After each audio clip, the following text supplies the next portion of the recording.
Ouais, maintenant, bon, il y a eu une bonne 20 premières minutes où on a mis quand même pas mal de pression et on s'est donné l'opportunité de tuer le match directement. Je pense qu'après une demi-heure, ça peut être 3 ou 4-0, enfin 0-3 ou 0-4. Maintenant, voilà, on a eu un petit souci de concrétisation et par la suite, on leur a donné un peu l'espoir de pouvoir gagner ce match. À chaque fois qu'ils sont sortis en contre, ils ont été dangereux. Ça n'a pas toujours été franc, mais voilà, ils étaient présents. Et puis on l'a vu, par exemple, sur le but où le moindre espace, voilà, nous a fait défaut. Et puis par la suite, bon. Il y a eu le fait de match avec la carte rouge et à ce moment-là, bon, voilà, on a haussé d'un ton et le match était terminé, c'était simple. Bien en jambes, il cherche pas mal de combinaisons, notamment via l'axe avec Neymar, avec Adrien, avec les milieux de terrain. Voilà, ça joue en une touche, en une deux. Voilà, il a un jeu quand même qui peut varier puisqu'il est parti 2-3 fois sur les côtés, en profondeur, pied gauche, pied droit. Bon, il va faire énormément de bien et c'est une très très bonne recrue. Bon, maintenant, ouais, ça arrivera à d'autres moments. Le fait de jouer PSG devant un stade comble, etc., il y a toujours pour moi un sursaut d'enthousiasme et de motivation. Et puis voilà, on a eu quand même quelques bons joueurs du côté de Metz. Je pense notamment à Dosevi qui a fait un très bon match. Voilà, ils ont fait ce qu'ils ont pu et on leur a donné la possibilité de se montrer à quelques moments. Et ça, c'est uniquement de notre faute. On aurait dû tuer le match dès le début. Mais pour le reste, pour moi, faut pas dramatiser. La prestation n'était pas mauvaise.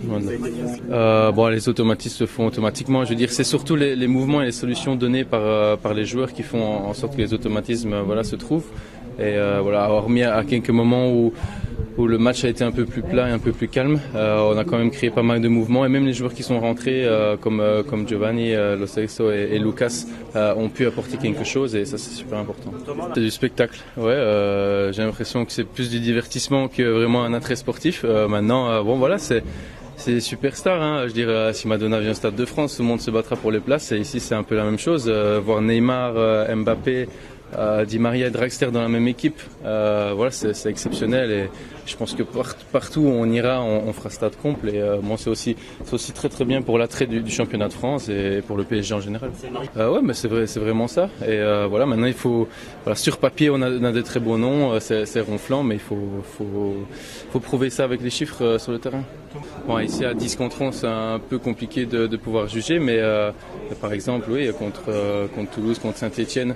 À un moment ou à un autre, ça finit toujours par passer. Je veux dire, on se base entre 60 et 80% de possession de balle facilement et on se crée des occasions, que ce soit individuellement, via des frappes de loin, via des combinaisons avec les latéraux ou autres. On parvient toujours à créer danger et le simple, voilà, il y a qu'un mot, c'est l'efficacité. Si ça rentre, ça rentre. Si on marque dès le premier quart d'heure, après, je pense que le match est plié. Ouais, bon, maintenant, je pense que ce sera un autre adversaire avec pas mal d'agressivité qui joue à domicile. Bon, ils ont gagné en plus ce soir. Je passe mes félicitations à Hudson qui a marqué. Et bon, voilà, c'est Champions League, c'est aussi quelque chose de différent. La motivation sera encore plus grande et de notre côté aussi. Donc voilà, pour moi, on va à Glasgow pour faire le boulot.